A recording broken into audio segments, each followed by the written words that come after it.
नमस्कार, ये सिनेमा सारांश। आज हम देखने जा रहे हैं 2017 film baby driver spoilers ahead. देखें और एंजॉय। फिल्म की शुरुआत एक लाल रंग की कार से होती है जो बैंक के सामने सड़क पर रुकती है। बड़ी, डार्लिंग और ग्रिफ नाम के 3 शातिर लुटेरे कार से उतरते हैं और तेजी से बैंक के अंदर घुस जाते हैं।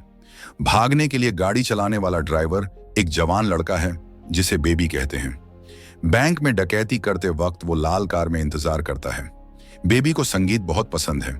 वो बेल बॉटम्स गाना सुनता है और खूब मजे करता है। थोड़ी देर बाद लुटेरे कार में लौट आते हैं और बेबी अपना काम करता है। वो हेडफोन में गाना जोर से सुनते हुए उन्हें भगा ले जाता है। वो शहर में गाड़ी चलाता है और पुलिस को चकमा देने की कोशिश करता है जो हर तरफ से उनका पीछा कर रही होती है। बेबी की ड्राइविंग का लेवल बहुत हाई है। ये तब देखने को मिलता है जब वो रास्ते में आने वाली कई बाधाओं से बचते हुए गाड़ी चलाता है। जल्द ही एक पुलिस हेलीकॉप्टर पीछा करने में शामिल हो जाता है और बेबी 2 लाल कारों के पास पहुंच जाता है। तीनों एक पुल के नीचे से गुजरते हैं और बेबी एक कार से जगह बदलकर पुलिस को चकमा देता है। बेबी किसी तरह बच निकलता है, एक पार्किंग स्थल में प्रवेश करता है, कार बदलता है और भाग जाता है। बाद में बेबी हार्लेम शफल सुनते हुए पूरी टीम के लिए कॉफी लाता है। वो कॉफी लेकर डकैती करने वाले दल के साथ एक इमारत में प्रवेश करता है जहां उनका एम्प्लॉयर डॉक इंतजार कर रहा होता है। डॉक डकैती के पैसे बांटता है। तभी ग्रिफ डॉक से पूछता है कि बेबी हर समय संगीत क्यों सुनता रहता है। ग्रिफ उस जवान लड़के को डराने की कोशिश करता है लेकिन बेबी उसे नजरअंदाज कर देता है। आखिरकार वो सब अपना अपना हिस्सा ले लेते हैं और चले जाते हैं। डॉक बेबी के कर्ज चुकाने के लिए उसका ज्यादातर हिस्सा ले लेता है। वो उसे $10,000, दस्तानों की एक जोड़ी और एक नया डिस्पोजेबल फोन देता है। वो उससे कहता है कि वो उसे जल्द ही किसी और काम के लिए बुलाएगा। बेबी घर जाता है जहां वो अपने पालक पिता जोसेफ के साथ रहता है। बेबी चोरी किए हुए पैसे का अपना हिस्सा फर्श बोर्ड के अंदर छिपा देता है। जोसेफ बेबी से कहता है कि वो बुरे काम से दूर रहे क्योंकि वो एक अच्छा लड़का है। बाद में बेबी डॉक और दूसरे लुटेरों के साथ हुई अपनी मीटिंग की रिकॉर्डिंग लेता है और उनकी आवाजों को मिलाकर एक गाना बना देता है। उसके पास अलग अलग रिकॉर्डिंग वाला एक कैसेट टेप है जिसमें सबको गानों में रीमिक्स किया गया है। उन सब के बीच में एक कैसेट टेप है जिस पर माँ लिखा है। जब भी वो उसे सुनता है तो उसे अपनी माँ के साथ बिताए अच्छे पल याद आते हैं। उसके माता पिता अक्सर लड़ते थे और एक दिन लड़ाई करते वक्त कार दुर्घटना में उनकी मौत हो गई। कुछ समय बाद बेबी एक भोजनालय में जाता है और देबरा नाम की एक खूबसूरत वेट्रेस को देखता है। वो गाना गाते हुए उसके पास से गुजरती है और बेबी टेप रिकॉर्डर से उसकी गुनगुनाहट रिकॉर्ड कर लेता है। जल्द ही देबरा उसका ऑर्डर लेने लौटती है और उसे रिकॉर्ड करते हुए देखती है। वो बातें करते हैं और बेबी उससे पूछता है कि वो कौन सा गाना गा रही है। बाद में वो एक म्यूजिक स्टोर में जाता है और वही गाना ढूंढता है। एक दिन बेबी को डॉक का फोन आता है जो उसे एक नया काम ऑफर करता है। बेबी अपने बॉस के पास जाता है जो उसे उसकी नई टीम से मिलवाता है, एडी नोनोज, जेडी और बैट्स। नई टीम को भी हैरानी होती है कि बेबी हर समय संगीत क्यों सुनता रहता है। डॉक कहता है कि ऐसा बचपन में हुए एक हादसे की वजह से है। इससे उसे टिनिटस हो गया है, इसलिए वो संगीत का इस्तेमाल उस भनभनाहट को दबाने के लिए करता है। ये डॉक के लिए बेबी का आखिरी काम है, अपना कर्ज चुकाने के लिए। डॉक सबको प्लान समझाता है जबकि बेबी एक नया गाना सुन रहा होता है। बैट्स को लगता है कि बेबी प्लान नहीं सुन रहा है और डॉक उससे कुछ सवाल पूछता है जिनके बेबी सही जवाब देता है। अगले दिन ग्रुप अपनी मंजिल पर पहुंचता है और उन्हें बख्तरबंद वैन मिलती है। बेबी गाड़ी में गाना सुनते हुए इंतजार करता है जबकि बाकी लोग उसे लूटने जाते हैं। बैट्स वैन के गार्ड को मार देता है और फिर वापस गाड़ी में आ जाता है। बेबी भाग जाता है लेकिन इस प्रोसेस में एक मरीन अपनी वैन में उनका पीछा करना शुरू कर देता है। बैट्स मरीन को शूट करने की कोशिश करता है लेकिन बेबी उसे बचाने की कोशिश करता है। एक पल में बैट्स मरीन को शूट करने ही वाला होता है कि बेबी उस पागल को उसे मारने से रोकने के लिए पीछे खींच लेता है। बेबी हाईवे ट्रैक पर गाड़ी चलाता है और क्रैश हुए मरीन को पीछे छोड़ देता है।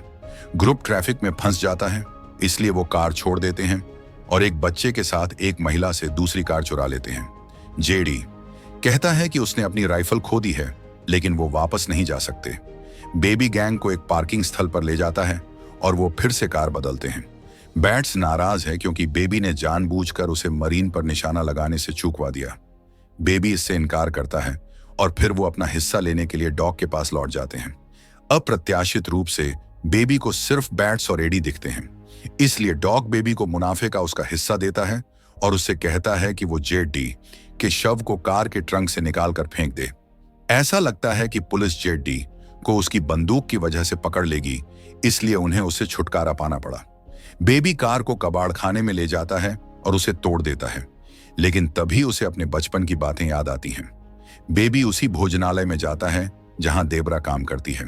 वो गानों के बारे में बातें करते हैं और जब देबरा को उसका नाम पता चलता है तो उसे विश्वास नहीं होता कि वो वाकई बेबी है। बाद में वो भोजनालय से निकलकर एक लॉन्ड्रोमैट में जाते हैं। वो आपस में और बातें करते हैं और वो उसे बताता है कि अपने माता पिता को खोने के बाद एक्सीडेंट में उसे सुनने में दिक्कत होने लगी थी। बेबी जोसेफ की सलाह लेता है और एक सामान्य नौकरी ढूंढता है। उसे पिज्जा डिलीवरी बॉय की नौकरी मिल जाती है और वो देबरा के साथ ज्यादा से ज्यादा घूमने लगता है। एक रात बेबी देबरा को एक शानदार रेस्टोरेंट में ले जाता है और उस प्रोसेस में डॉग को नोटिस करता है। वो उसके पास जाता है और डॉग उसे अपनी दूसरी डकैतियों के लिए काम करने के लिए कहता है। डॉग बेबी को देबरा और जोसेफ को नुकसान पहुंचाने की धमकी देता है अगर वो मना कर देता है। अगले दिन डॉग बेबी को अपनी अगली डकैती की योजना बनाने के लिए एक पोस्ट ऑफिस में ले जाता है। डॉग बेबी को पोस्ट ऑफिस के अंदर देखने का आदेश देता है और उससे कहता है कि वो अपने पोते सैम को भी साथ ले जाए ताकि किसी को शक न हो। जब बेबी और सैम पोस्ट ऑफिस में दाखिल होते हैं तो बेबी कैमरों, खिड़कियों, ग्राहकों और खुले क्लर्कों के लिए जगह जगह तलाश करता है। हैरानी की बात है, सैम उसे बताता है कि ऑफिस में कितने कैमरे, खिड़कियां और कर्मचारी हैं। फिर वो एक दोस्ताना कैशियर के साथ इंटरेक्ट करते हैं और डॉग को डिटेल बताने के लिए कार में वापस आ जाते हैं। बाद में बेबी डाइनर में देबरा को फोन करता है और उसे उसके साथ भाग जाने के लिए कहता है। बेबी नई डकैती की योजना बनाने के लिए डॉग से मिलने जाता है और वहां वो बड़ी डार्लिंग और बैट्स को देखता है। ऐसा करके डॉग एक से ज्यादा डकैतियों के लिए एक ही क्रू का इस्तेमाल न करने के अपने पर्सनल कोड के खिलाफ जाता है। डॉग पोस्ट ऑफिस के लिए उनकी योजना समझाता है और गैंग को कसाई, एक हथियार डीलर से नए हथियार खरीदने के लिए कहता है। वो मीटिंग की जगह के लिए ड्राइव करते हैं, लेकिन रास्ते में बैट्स बेबी को एक स्टोर पर रोकने के लिए कहता है। जब वो रुकते हैं तो डार्लिंग अपने बॉयफ्रेंड को बताती है कि बैट्स उसे अजीब तरह से देखता है और उसे अनकंफर्टेबल महसूस कराता है। बड़ी पूछता है कि क्या वो उसे मारना चाहती है, लेकिन डार्लिंग डकैती से पहले ऐसा नहीं करना चाहती। बाद में गैंग वेयरहाउस पहुंचता है और कसाई गैंग को बंदूकें और राइफलें दिखाता है। अचानक बैट्स कसाई को गोली मार देता है और एक बंदूक की लड़ाई शुरू हो जाती है। इस दौरान डार्लिंग के हाथ में गोली लग जाती है और बैट्स गुस्से में है। फिर वो वेयरहाउस से निकल जाते हैं और बैट्स एक कार के अंदर एक ग्रेनेड फेंक देता है जिससे पूरी जगह उड़ जाती है। बैट्स गैंग को बताता है कि वो पुलिस वाले थे और उन्होंने सही काम किया। वापस आते वक्त बैट्स बेबी को डाइनर पर रोकने के लिए कहता है। बेबी जानता है कि देबरा अभी भी काम कर रही है और मना कर देता है। फिर भी बैट्स उसे रोकने के लिए मजबूर करता है। जब वो डाइनर में दाखिल होते हैं तो देबरा बेबी को परेशान देखती है और उन्हें ये बताए बिना ऑर्डर लेती है कि वो उसे जानती है। देबरा बिल लाती है और बैट्स $20 देने से बचने के लिए बंदूक निकाल लेता है। बेबी बैट्स का हाथ पकड़कर उसे रोक देता है। उस पागल को एहसास होता है कि बेबी उसे जानता है और बिना किसी झगड़े के डाइनर से चला जाता है। बेबी बिल का भुगतान करता है और देबरा के लिए एक नोट छोड़ जाता है। रात 2 बजे रोड ट्रिप गैंग डॉग के पास लौटता है और वो कहता है कि मिशन फेल हो गया है। बैट्स उसे बताता है कि कसाई और उसके आदमी पुलिस वाले थे और उन्होंने पहले उन्हें गोली मारी थी। बड़ी और डार्लिंग उसका समर्थन करते हैं, जबकि बेबी उन पर अविश्वास से देखता है। डॉग जानता है कि 24 घंटों में पुलिस अपनी सारी ताकत उन पर झोंक देगी और वो डकैती को रद्द करने की योजना बनाता है। तीनों किसी भी तरह जोखिम लेने पर जोर देते हैं और डॉग बेबी से पूछता है कि वो क्या करना चाहता है। वो कहता है कि उन्हें सोना चाहिए और सुबह काम करना चाहिए। बाद में उस रात बेबी देबरा से मिलने के लिए रात 2 बजे चुपके से निकलने की कोशिश करता है, लेकिन अचानक बड़ी और बैट्स उसे रोक लेते हैं। दोनों को बेबी पर शक हो जाता है और बैट्स अपना टेप रिकॉर्डर निकालता है और उसे नॉकआउट कर देता है। बाद में बेबी डॉग की टेबल पर जागता है। बेबी कहता है कि वो सिर्फ रीमिक्स किए हुए टेप हैं और उनमें से कुछ को बजाता है। इस बीच देबरा डाइनर में बेबी का इंतजार कर रही है। अगली सुबह गैंग डकैती के सीन पर जाता है। बड़ी को डार्लिंग को नकली बंधक बनाकर ले जाना है, जबकि बैट्स चुपके से अंदर चला जाता है। बेबी कार में इंतजार करता है और उस कैशियर को नोटिस करता है जिससे वो उस दिन मिला था जब वो पोस्ट ऑफिस में था। वो उसे देखकर इशारा करता है और अंदर न जाने के लिए कहता है। वो पीछे मुड़ती है और गार्ड के साथ लौटती है। गार्ड बेबी की कार के पास पहुंचता है, लेकिन तभी गैंग लौटता है और बैट्स गार्ड को गोली मार देता है। अचानक बेबी कार स्टार्ट नहीं करता है और बैट्स उसे बंदूक से धमकाता है। गुस्से में बेबी एक्सीलेटर दबाता है और गाड़ी को लोहे की छड़ों से लदे एक ट्रक तक ले जाता है, जिसके परिणाम स्वरूप बैट्स की मौत हो जाती है। जल्द ही पुलिस आ जाती है और ग्रुप भागने की कोशिश करता है। बड़ी और डार्लिंग कुछ पुलिसकर्मियों को गोली मार देते हैं, जबकि अन्य बेबी का पीछा करते हैं। बेबी शहर में भागता है और अपनी उपस्थिति बदलने के लिए एक शॉपिंग मॉल में प्रवेश करता है, लेकिन पुलिस उसे ढूंढ लेती है और उसका पीछा करती रहती है। वो इमारत से बाहर निकलता है और बड़ी और डार्लिंग को पकड़ने के लिए एक कार चुरा लेता है।